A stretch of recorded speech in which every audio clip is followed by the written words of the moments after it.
Good evening, everybody. Hell's Unicorn here once again. This video is actually going to be a formulated response to a video that I just saw by Fringeelements, where he was reacting to I would argue, a very trollish YouTube user by the name of Atticana, I think is how you pronounce his name.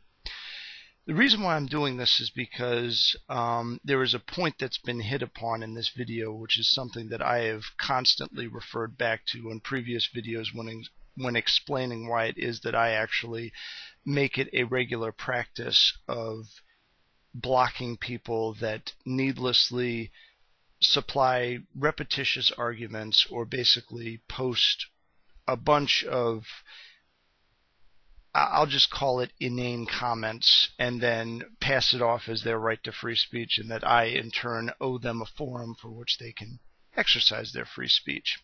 And I just want to frame this in a very general context before I get into the particulars of this, because I really wanted to focus on the part of Fringeelements' remarks here with regards to the concept of free speech. What is free speech? And indeed, what is freedom in general? Because before we can even approach the concept of freedom, we have to deal with something more basic from which freedom is derived, which is existence. Existence basically encapsulates all things observable, and for some people, things otherwise unobservable except through a conceptual process of metaphysical speculation. Within existence, there is something that pertains specifically to physics, which we refer to as cause and effect. A cause is connected to a specific effect, to a specific outcome. Therefore, we can assume by that a correlation between the two. This is how we develop the basic tenets of philosophy, epistemology, understanding metaphysics, ethics, all of this stuff, and then we come to the idea of politics, and from that all of our concepts of civil liberties and freedom and what have you.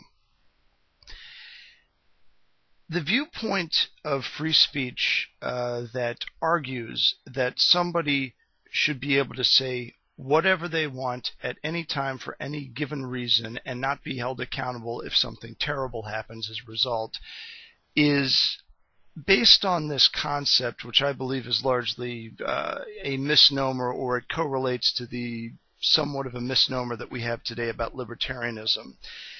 There is a viewpoint about human freedom which is referred to as the libertarian free will, and this is something that I actually don't believe in, even though I identify politically as a libertarian.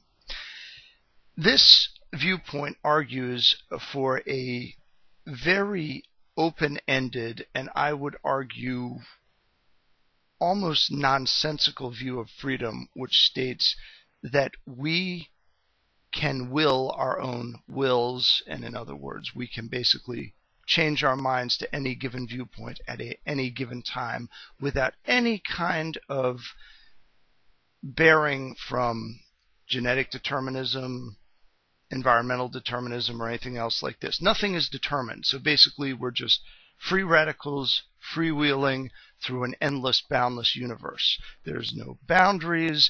There's no way to really intelligibly differentiate between things. We're just free. Freedom is freedom. That's the way they define it. And therefore, I can do anything, I can be anything. Now, of course, when you deal in material reality, you run into problems with this, because it naturally follows that if you can will yourself from one viewpoint to another arbitrarily without being bound by some form of a specific nature to your will, you can also argue maybe that you can will yourself to change things about reality to suit your own needs. We actually have people in Washington, D.C., I think back in the 80s, that used to wear pins that said on them, "Reality is negotiable," as ridiculous as that sounds. So, in keeping with all of this, cause and effect basically goes out the window. So a person can come onto a YouTube channel. We'll make the leap back up to the topic at hand here, and they can spew out verbal diarrhea. They can load up channels with meaningless graffiti. And we, as the hosts of these channels, are expected not to exercise our own liberty to keep the conversation on topic and to keep it intellectually profitable. The truth is that when cause and effect is removed from the equation, and we can argue that freedom of speech is an absolute even when it consists of the freedom of Don Corleone to push the button on somebody and tell somebody else to pull the trigger. Hey, don't blame me, he pulled the trigger, I just said pull. What happens is you have the antithesis of freedom. Freedom, when removed from reality, becomes an inverted concept, and one man's freedom is used to compulse others. This is a point that I think is missed. This is why there are limitations in functioning societies on what people can do or say. Liberty does not mean that we are free to do anything we want and to hell with whatever consequences come. Liberty states that we should not be bound by any unreasonable external compulsion. How we arrive at this is by understanding the world around us. We don't come to that understanding by assuming that we can sidestep reality. So the truth is by virtue of being existing beings, the concept of freedom has a very specific context, and thus there are limitations placed upon it. I think there is a very valid argument that there should be laws against disorderly conduct and disturbing the peace because it involves interference with another person's liberty. And I've made this point also many times before. Liberty is a primal right. It is a principle that is at a most fundamental level. You know, you can't really whittle apart any pieces or combine anything together and get a more general concept. Liberty has many derivative rights, and some of these are expounded upon in the United States Constitution: freedom of speech, freedom of the press, freedom to assemble, and so on and so forth. If you are using one of these derivative freedoms to argue against another derivative freedom from the same overarching freedom, you're not arguing in favor of freedom of speech in my viewpoint. You might be using the term freedom of speech, but you've distorted the definition. You are free to speak your mind. I am free to put my hands over my ears or to tell you to shut up, I'm not interested. And that is what deleting people's posts and blocking people is on YouTube. On YouTube, channels are freely given to users. And even though no money changed hands in the acquisition of these channels, we are, as the operators of these channels, the de facto owners unless we violate community guidelines. And consequently, we're basically the governing body of our own channels. There is a concept of government that involves the individual person governing his own affairs. And in essence, when you're dealing with channels and individual policies set up by the users, you're dealing with individual liberty and individual governance. So a person is free, provided that he conforms himself to the existing guidelines of the YouTube channel, to conduct his channel however he sees fit. And when you come onto that channel acting like a moron, putting up rehashed arguments and pretending like you found something new, and in most cases you probably do know that these arguments have been made before, and you're not even taking into account arguments that may have been made to the contrary, you are spamming.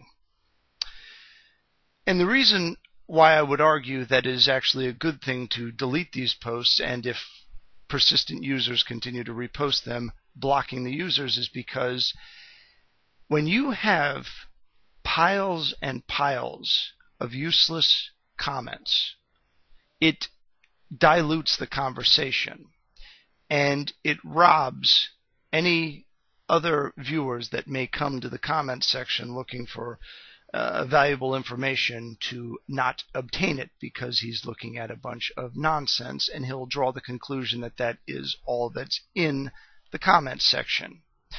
If you go on to, say, just as an example, the Amazing Atheist channel, or you go to Hannah Minx's channel, to use a more popular and a more pop-oriented channel blogger, you will find piles and piles of useless quotes, either talking about Hannah Minx's hot boobs or the Amazing Atheist's hot man boobs. I really wish that people that ran channels, even, with inane stuff like these users put up, would limit the amount of times that people put up the same comment or put up useless comments, because somewhere in there somebody may have had a valid point about something. And I don't think that everybody that comes to that channel should be forced to waste 15 minutes of his day trying to dig through all of that crap in order to find the good stuff. A good conversation doesn't need to have thousands of text comments. A good 50 or 60 content-rich comments are enough for me. And I don't even get that many usually. The most comments I usually tend to get is somewhere between 30 and 40, unless I engage in an individual discussion that turns into multiple posts. Then they can get up into the hundreds. So I'm going to call BS on Atticana and anybody else here who's giving Ryan grief about this crap. And I fully endorse the tactics here. When you're dealing with idiots, the best way to keep your mind uncorrupted and to keep it working logically is to close your ears and to ignore their existence. And nothing works better by way of analogy than removing the drivel and removing the source of the drivel. People are free to disagree with me on this. They're free to conduct their own channels their own way. But I, for one, find it insulting that people actually misappropriate the term censorship whenever dealing with people that remove inane BS from their channels. There are real people in other countries that are experiencing real censorship. There are people getting shot in the face in certain countries for trying to exercise their free speech. And you incorrigible little pansies are bitching about getting your idiotic comments removed. Forgive me if I don't shed a bitter tear. With prudence to myself and benevolence to all of you, good evening.